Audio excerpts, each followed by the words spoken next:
I have never been this nervous about Pokémon. The impending Generation 10 reveal has me on tenterhooks. I'm just going to riff for a few minutes. This is the big one for the mainline Pokémon series.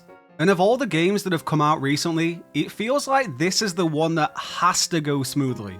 It's been a rough few years, hasn't it, as fans of the mainline Pokémon experience? Since hitting the Nintendo Switch era, I feel like that's when Pokémon games hit a bit of a wobbly patch. Sword and Shield felt undercooked. Brilliant Diamond Shining Pearl was a shock to the system because we expected a remake, not a janky reskin. Legends Arceus was bold but rough around the edges. Scarlet and Violet had probably the worst initial PR of any Pokémon games, because they were just broken at first. And Legends ZA was sleek and charming, but there was zero escape from the flat-textured concrete maze we were dropped into. It's funny listing all of that off and then saying that despite all that, I had a lot of fun with these games as well. I guess that's just the Pokemon way, or I'm just part of the problem. Depends where you sit philosophically in all of this.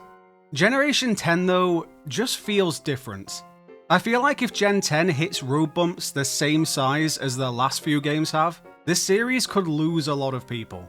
I think for many people, Gen 10 being another undercooked experience could resign them to accepting that this just isn't getting better, and it's time to dip out.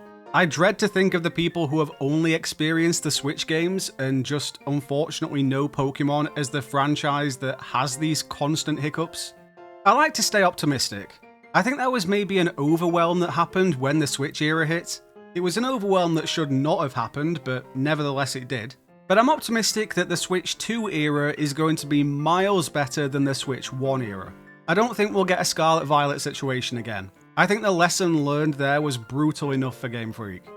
Gen 10 has had an extra year in development as well. 4 years between generations this time around instead of 3. I'll be honest, that actually surprised me.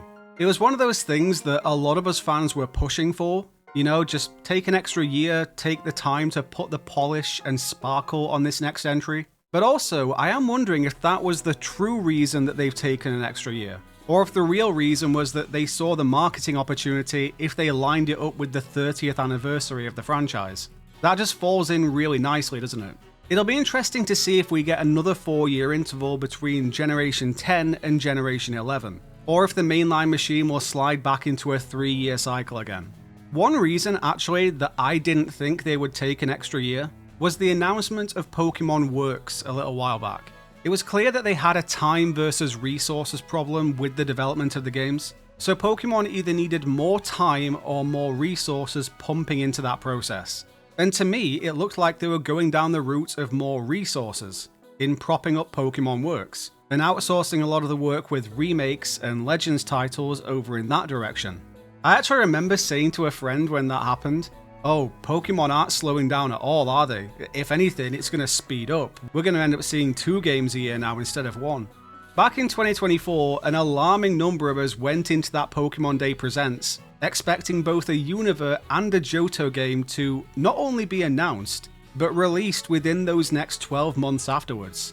And that sounds crazy now, but we had just experienced Brilliant Diamond Shining Pearl, Legends Arceus, and Scarlet and Violet all releasing within 12 months of each other in recent memory. So it wasn't so much that we were demanding more games to be thrown our way in quick succession, it was more that we just expected that to be the reality of it. Instead, we got Legends ZA announced, and it would be over a year and a half before that game hit shelves, which was good in my opinion. I'm glad the franchise has had this extra time to breathe. So now it's almost time to see how they've made use of that extra gap. But also now I'm feeling very tense. I'm excited, but I'm tense. Legends ZA really does seem like a stopgap game.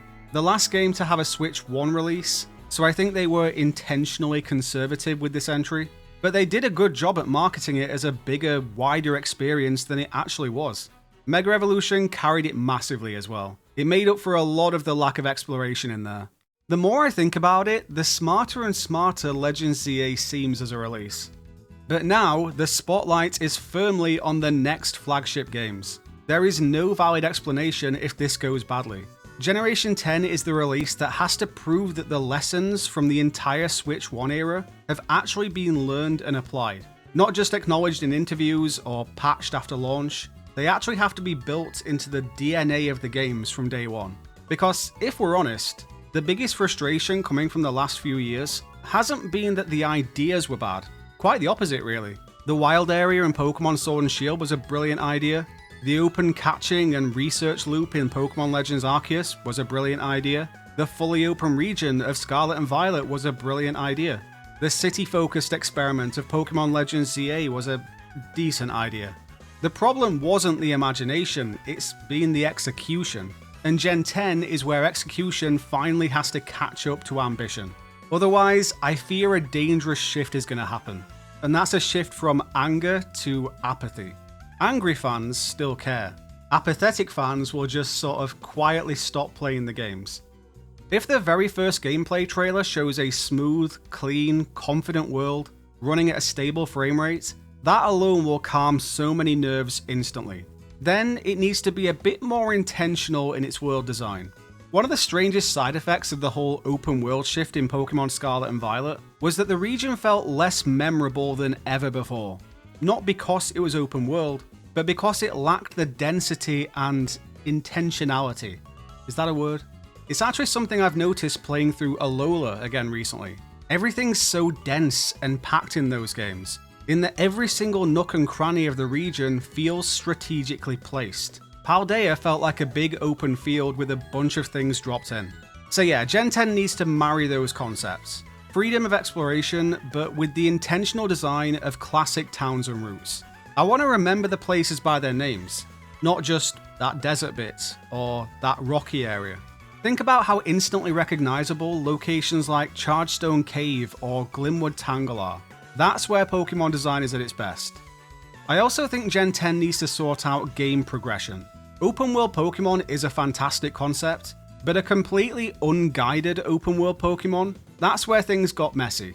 Freedom is great, but players still need a sense of escalation. Ticking off items on a map in just whatever order doesn't provide that. Level scaling the gyms and the wild Pokemon would be a pretty instant fix to that issue in my view. To be fair, I don't even mind the gyms being a set order, but I would like the wild Pokemon to level scale. Gen 10 just needs to figure out how to give players freedom without sacrificing the feeling of a rising adventure, if that makes sense. Another thing that I think is quietly crucial: towns. Real towns, with interiors, with things to do, with NPCs that aren't just standing still saying one line of dialogue. I think recently, towns have just become set dressings, empty fronts. And I say this as someone who doesn't think that every building needs to be accessible. I actually think it's unrealistic to have every building accessible, because that's not how real life works. You can't just walk into any building you see. But we need something. Some things that give each town a bit of meaning. Something to find if you do take the time to stop and have a look around. And just give the towns and cities a bit of general life. I think what's crazy about all of this is that I don't feel like any of it is asking for anything revolutionary. I don't think modern Pokemon needs reinventing. It just needs perfecting. The last few generations have felt like experiments. Now I feel is the time for refinement. But we'll see. If Game Freak gets it right, Generation 10 could genuinely be an all-timer for the series. I hope my optimism ends up being well-founded in the end.